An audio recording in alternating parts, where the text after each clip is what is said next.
Now at 5, a murder case dropped against a man accused of killing his brother. Crime scene evidence and the victim's history played a role in that decision. CBS 4's Russ McQuaid looks at the changing attitudes that are leading to more successful claims of self-defense.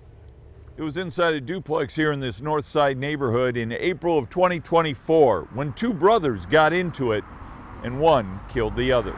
It was certainly a family tragedy, as spelled out in the Marion County prosecutor's notice of dismissal of the murder charge. Quote, the defendant told detectives that Damon Anderson grabbed him around the neck, was grabbing for the defendant's handgun, said, if you don't do it to me, I'm going to do it to you.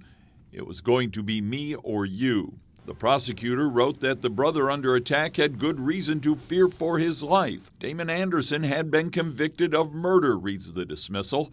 The defendant was aware of this information and that the fact that Damon Anderson had been convicted of murder would be admissible at trial. As a defense attorney, I would make the argument, he had no other option. All he was trying to do was defend himself. And he knew that if he didn't defend himself, then he could be dead. Statistics show IMPD's non-criminal homicide totals, which include self-defense and accidental killings, jumped up starting in 2023.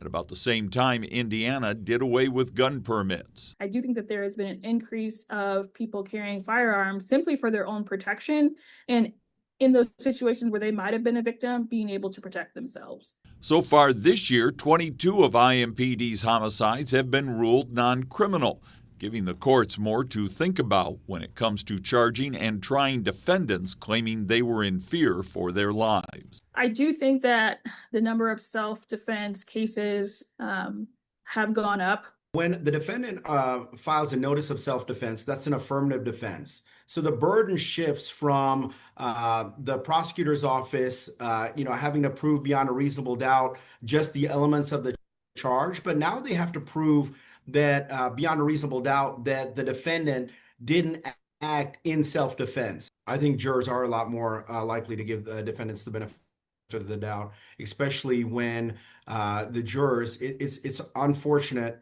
and it's hard to tell a juror not to put themselves in the defendant's shoes. I approached the family involved in this case. They didn't care to comment.